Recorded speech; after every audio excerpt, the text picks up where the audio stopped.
इसकी तलब का यही वो समंदर है कि जिसमें इसकी ख्वाहिशात के तमाम दरियाओं को आकर गिरना है। इसके बदन के निखारा पत्थरों में छुपा यही वो गौहर है कि जिससे इसके तलब के सूरज की किरणें हर रोज आकर टकराती रहती है। इसकी बरसा बस की अदाकारी का यही वो हकीकी स्टेज है कि जहां अपनी हकीकी किरदार को छुपाने के लिए न जाने कितनी मसनूई अदाकारों के रूप धाकता रहता है। अस्सलाम वालेकुम दोस्तों, टुवर्ड्स द लाइट चैनल की एक और फिक्र अंगेज वीडियो पेशे खिदमत है। इस वीडियो में हम आपको बताएंगे कि अल्लाह ताला ने इंसान को जिस मकसद के लिए इस दुनिया में भेजा था, इसका वो मकसद दरअसल इसकी वो तलाश थी कि जिससे इसने अपने इस क्रिएटर को पहचाना था, जिसने ये सारा कारखाना इसके लिए रवान दवा किया है। यकीनन ये वीडियो आपको एक ऐसे एहसास से दो चार करेगी कि जिसकी अदम मौजूदगी में आज इंसान अपने ही लिए परेशानी का एक सवालिया निशान बना हुआ है। आपसे गुजारिश है कि कुछ वक्त चंद ऐसी वीडियोस के लिए भी निकाल लिया करें जो आपको एंटरटेनमेंट या मालूमात फराहम करने की बजाय कुछ लम्हों के लिए लम्हा फिक्रिया अता करे। अल्लाह ताला से इल्तमास है कि वो हमें एक ऐसी दुनिया की फिक्र अता करे कि जिसमें हम इंसानों ने हमेशा हमेशा आबाद रहना है। नाज़रीन, इंसान के अंदर एक अजीब खसूसियत है जो किसी दूसरी मखलूक में नहीं पाई जाती। शायद इसी खसूसियत की बुनियाद पर इसको अशरफुल मखलूकात की सिफ्त से नवाजा गया है। इसके अंदर की वो मुनफरिद खसूसियत यह है कि इसे लामुतनाही तलाश के जज्बे से सरशार कर दिया गया है। आदमी अपने पैदाइशी जज्बे के तहत एक ऐसी नामालूम चीज की तलाश में रहता है जिसको पाना इसके लिए मुहाल बना रहता है। कोई भी कामयाबी इसको इसकी तलब के बारे में मुतमिन नहीं करती।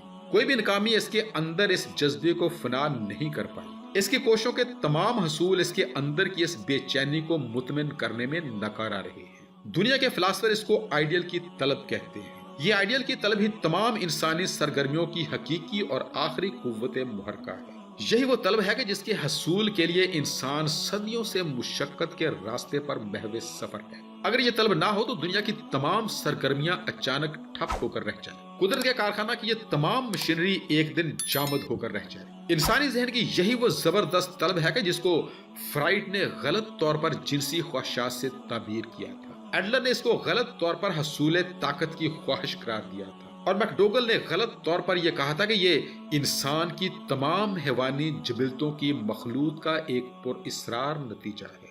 मार्क्स ने इसको गलत तौर पर यह साबित करने की कोशिश की है कि ये इंसानी जिंदगी की एक मुआशी ख्वाहिश है और यही वो चीज है जो इसकी तमाम सरगर्मियों को कंट्रोल करती है। मगर इन तौजीहात को गलत करार देने के लिए यही वाकया काफी है कि ये चीजें जिन लोगों को पूरी तरह मिली वो भी मुतमिन ना हो सके। इनकी अंदरूनी हस्ती भी इसी तरह बेचैन रही जिस तरह इन चीजों से महरूम रहने वाले बेचैन नजर आते हैं। इनके अंदर के मन की बेचैनी वाज़े इस बात का सबूत रही है कि ये अपनी प्यास को बुझाने जिस दरिया की तलाश में निकले वो दरिया नहीं, एक सहरा निकला। इंसान हजारों बरस से अपने इस आइडियल को दुनिया की चीजों में तलाश कर रहा है, मगर मास व चंद के कोई भी शख्स इस इत्मीनान से दो चार नहीं हुआ कि इसने अपनी तलाश का मुकम्मल जवाब पा लिया हो। बरसा बरस की कोशिशों का नतीजा महज ये निकला कि इसने रस्सी के जिस उलझे हुए गुच्छे को सुलझाने की कोशिश की है वो मजीद उलझता ही जा रहा है। इस मामले में बादशाह या अमीर भी इतना ही गैर मुतमिन रहता है जितना कोई बेजोर और मुफलिस आदमी। इंसान जो अपने आप को बड़ा तीस मारखा समझता है वो अपने उलझे हुए मसाइल को मजीद उलझाता चला जा रहा है। ये लंबा तजर्बा ये साबित करने के लिए काफी है कि ये नजर आने वाली दुनिया में आदमी की तलाश का जवाब मौजूद नहीं है। पानी की ये जिस धार को पकड़ना चाहता है इसकी पकड़ मादे की उस धार में नहीं जिसको इसकी गलत फहमी की नजर हकीकी ठोस मादा समझ रही है। इसका जवाब इस नजर ना आने वाली दुनिया में है जिसको आदमी महसूस तो करता है मगर देख नहीं सकता। हकीकतन बात करूं तो किस्सा मुख्तसर ये कि इसकी फितरत की ये तलब हकीकतन खुदा की तलब।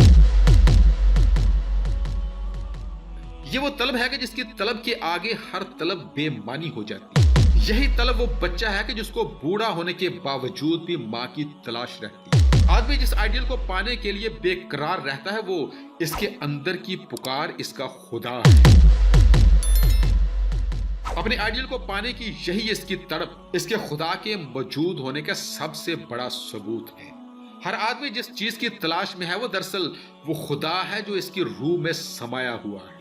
इसके लिए इसका खुदा اس کے باہر سے نہیں بلکہ اس کے اندر کی آواز ہے۔ ہر آدمی اپنی فطرت کے تحت مسلسل خدا کی جستجو میں رہتا ہے، وہ اپنے اس اندرونی جذبہ کے تحت دنیا کی مختلف چیزوں کی طرف دوڑتا رہتا ہے اور سمجھتا ہے کہ شاید یہی چیزیں اس کی تلاش کا جواب ہوں، شاید اس کے خواہشات کی تکمیل اسے حقیقی سکون فراہم کر دے۔ تو ناظرین، جب وہ بنیادی چیزوں اور اپنی آرزوؤں کو پا لیتا ہے اور قریب سے اس کا تجربہ کرتا ہے تو اس کو معلوم ہوتا ہے کہ یہ چیزیں وہ نہیں جس کی وہ تلاش میں سرگرداں تھا۔ تو دوستو، جتنی دیر تک ہم اپنی ہی بنائی ہوئی دنیا میں سروائیو کرتے رہیں گے، اتنی دیر تک ہمیں اپنی طلب کا وہ مطلوب نہیں ملے گا کہ جس نے اپنی پہچان کروانے کے لیے یہ دنیا سجائی تھی۔